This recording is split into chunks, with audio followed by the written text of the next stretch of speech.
Everybody has problems, even you. But you have nice ocean and don't feel now, but you will feel it in the future.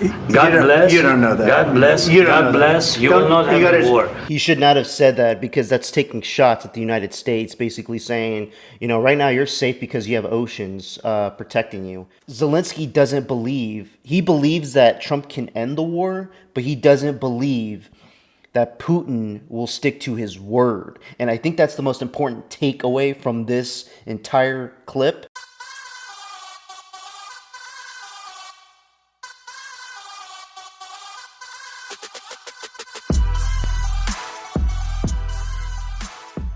Well, if I didn't align myself with both of them, you'd never have a deal.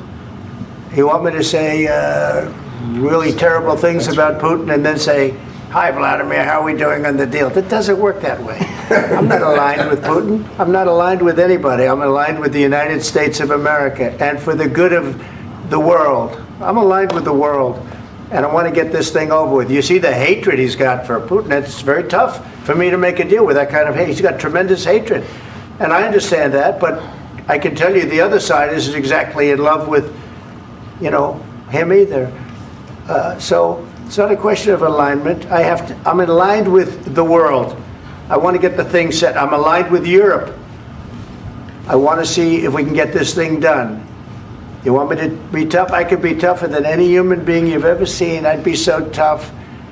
But you're never going to get a deal that way, so that's the way it goes. All right, one more question. I would respond to this. So look, for 4 years in the United States of America, we had a president who stood up at press conferences and talked tough about Vladimir Putin, and then Putin invaded Ukraine and destroyed a significant chunk of the country. The path to peace and the path to prosperity is maybe engaging in diplomacy. We tried the pathway of Joe Biden of thumping our chest and pretending that the President of the United States' words mattered more than the President of the United States' actions.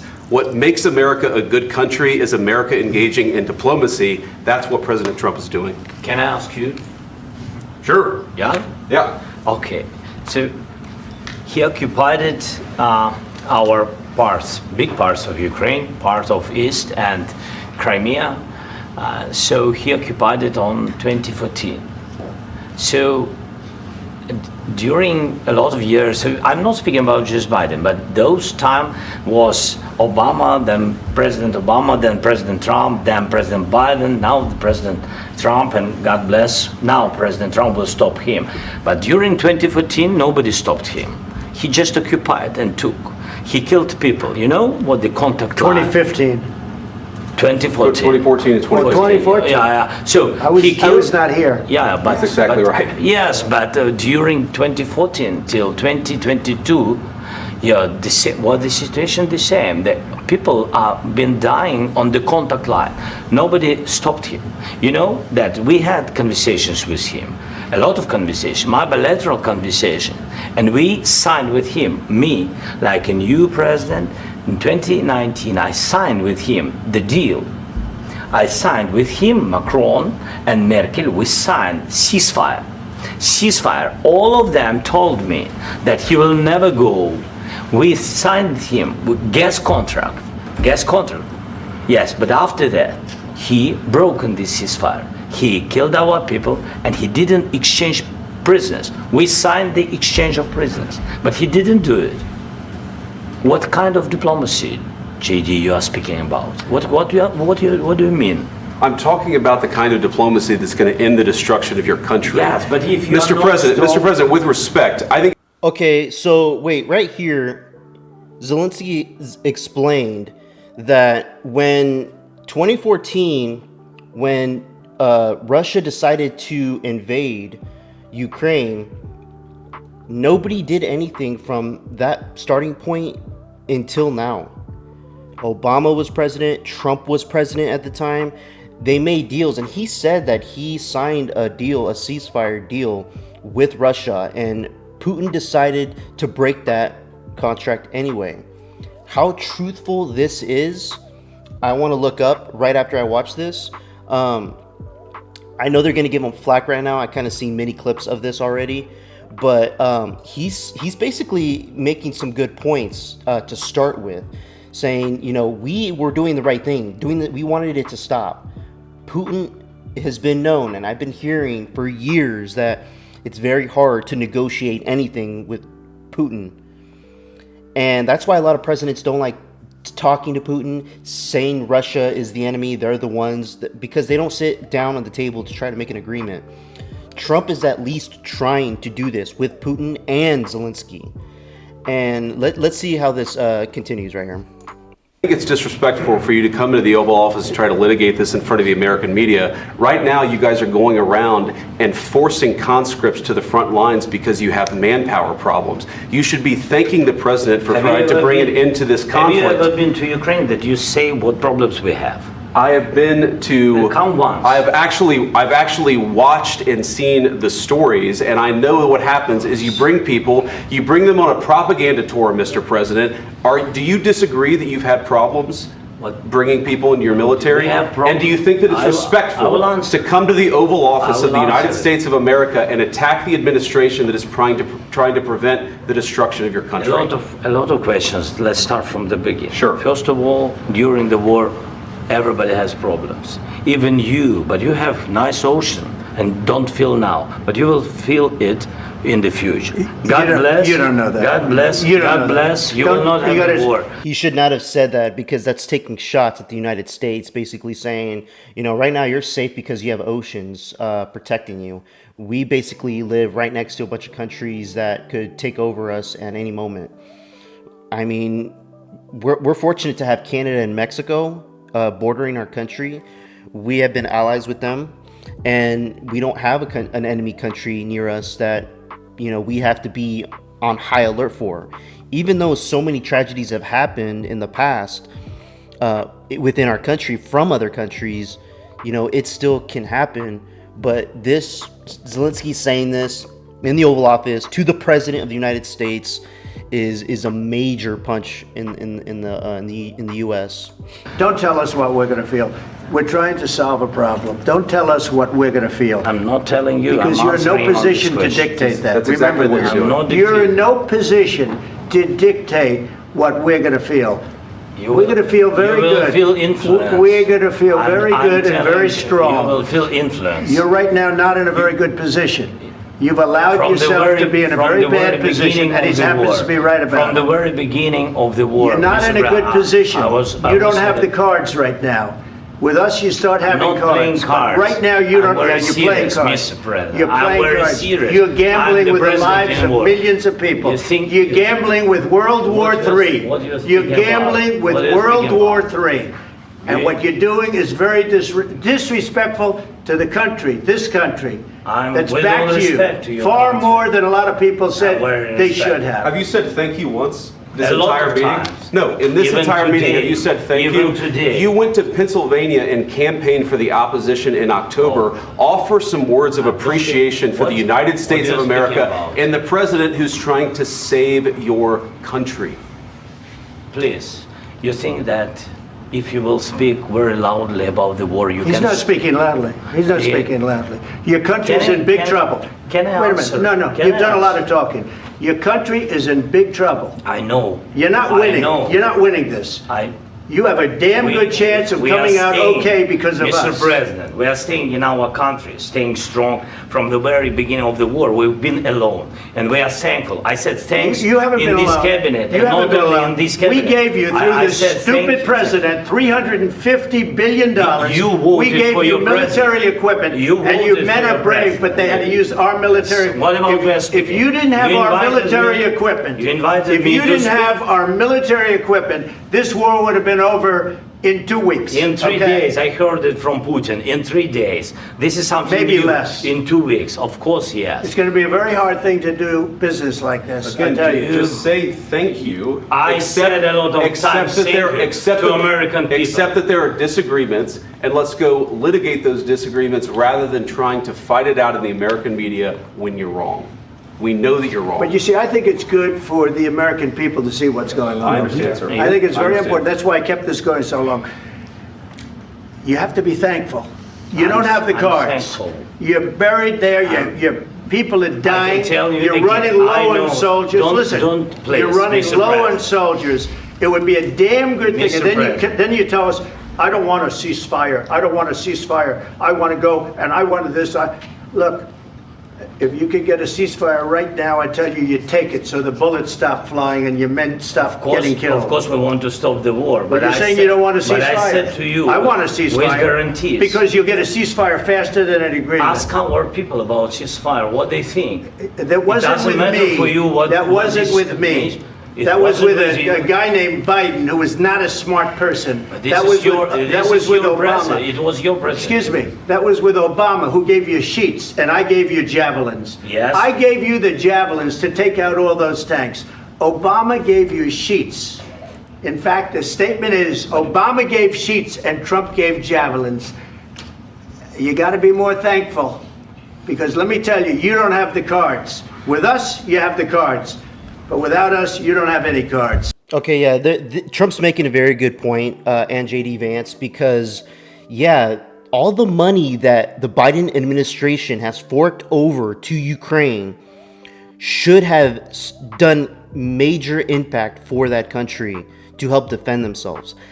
Now he is still struggling. It's been years later, and Zelensky is still struggling. He is not fit to be the president of Ukraine. He's not fit to lead. He's the cause of all the men and families that are getting murdered over there in Ukraine. In my opinion, it all comes down to the leader. Trump is actually making very good points, and so is JD Vance here. One more question to Mr. Vice President. I'm sorry. It's going to be a tough deal to make, because the attitudes have to change. What if Russia breaks ceasefire? What if Russia breaks peace talks? Good question. I understand that it's a heated conversation right now. What are you saying? She's asking, what if Russia breaks the ceasefire? What if anything? What if a bomb drops on your head right now? Okay? What if they broke? That's a very good question that needs to be answered. Trump needs to chill out right now and answer this question, because it's already been proven many times that Putin always breaks deals. Always breaks deals. So it's a valid question to ask, and it needs to be answered. I don't know. They broke it with Biden because Biden, they didn't respect him. They didn't respect Obama. They respect me. Let me tell you, Putin went through a hell of a lot with. Way before Obama, way before Biden, past presidents, Putin has done this. This question has to be answered. He went through a phony witch hunt where they used him and Russia. Russia. You ever hear of that deal? That was a phony Hunter Biden, Joe Biden scam. Hillary Clinton, Shifty Adam Schiff. It was a Democrat scam. And he had to go through that. And he did go through it. We didn't end up in a war. And he went through it. He was accused of all that stuff. He had nothing to do with it. It came out of Hunter Biden's bathroom. It came out of Hunter Biden's bedroom. It was disgusting. And then they said, oh, the laptop from hell was made by Russia. The 51 agents. The whole thing was a scam. And he had to put up with that. He was being accused of all that stuff. All I can say is this. He might have broken deals with Obama and Bush, and he might have broken them with Biden. He did, maybe. Maybe he didn't. I don't know what happened. But he didn't break them with me. He wants to make a deal. I don't know if you can make a deal. The problem is, I've empowered you to be a tough guy. And I don't think you'd be a tough guy without the United States. And your people are very brave. But you're either going to make a deal or we're out. And if we're out, you'll fight it out. I don't think it's going to be pretty, but you'll fight it out. But you don't have the cards. But once we sign that deal, you're in a much better position. But you're not acting at all thankful. And that's not a nice thing. I'll be honest, that's not a nice thing. Volodymyr Zelensky. Mr. President, thank you for the time today, especially on this day, to continue to do this interview. President Trump said after your meeting that you disrespected him and the vice president and all of America in the Oval Office. Do you think you did, and do you think you owe an apology to President Trump?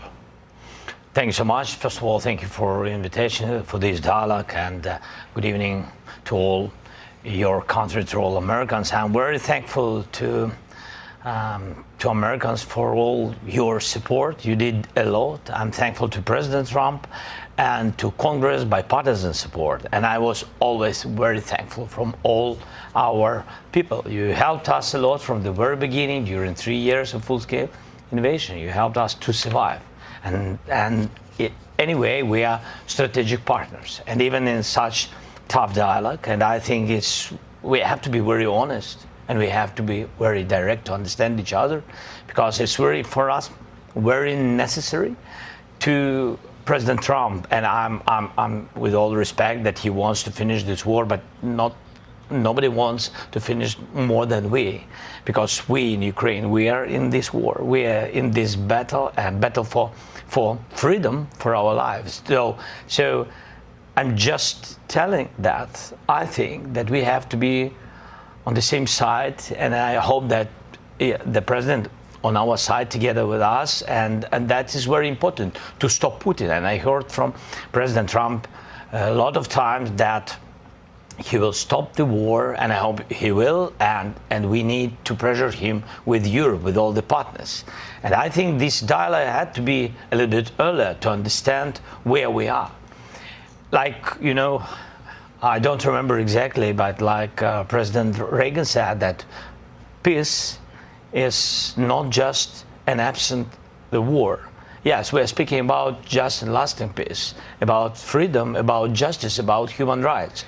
And that's why I said that I think so, that ceasefire, and you know Putin, he broken 25 times ceasefire during all these years, 10 years. So I'm not hearing 25. from you, Mr. President, a thought that you owe the president an apology. No, I respect President and I respect American people. And if, I don't know, if I think that we have to be very open and very honest.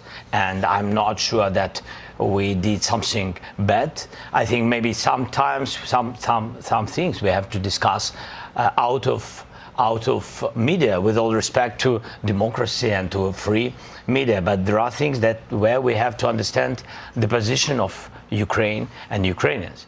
And I think that is the most important thing. Yes, we are partners. You know, we are very close partners. We have to be fair. We have to be very free.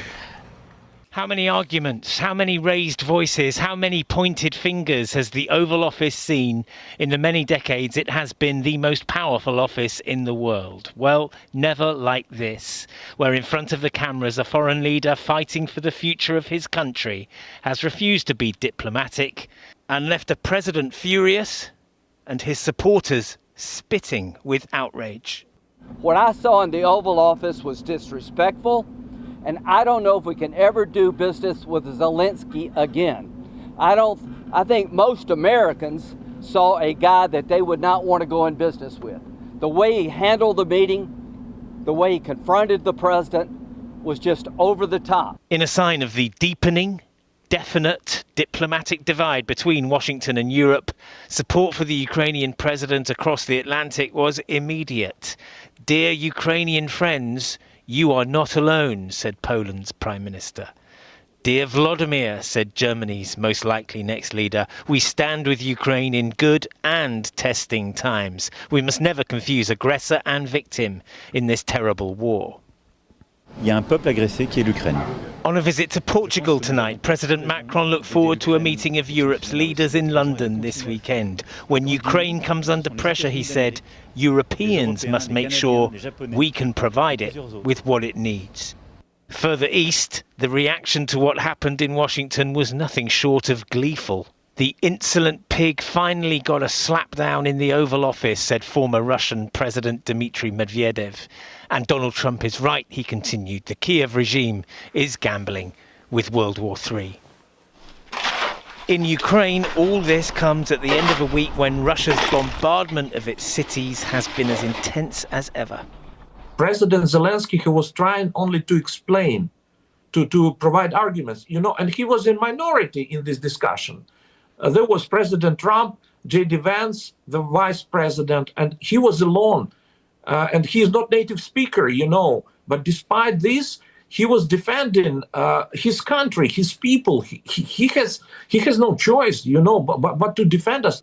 Ever since he came to power, America and Europe have been united in their support for this man. In a few tense televised minutes in the White House today, that unity disintegrated, and Europe now faces questions about its security it hasn't had to answer for a lifetime. Let me know what you guys think about this. Zelensky, I mean, man, you can kind of go both ways in an argument in regards to who do you believe is the one that's right in this situation. Zelensky, being a president of his own, is trying to look out for his people, his country. We understand that. But when it's gotten to a point where you're in war with another leader like Putin, that's not about trying to make deals, known for breaking deals in the past, a lot of ceasefires, and not someone easy to negotiate with, especially from past U.S. presidents. President Trump is basically saying, hey, me and him can come to an agreement. Now me and you need to come to an agreement. And Zelensky doesn't believe, he believes that Trump can end the war, but he doesn't believe that Putin will stick to his word. And I think that's the most important takeaway from this entire clip, is because there needs to be some guarantees and certainties, just like Zelensky said.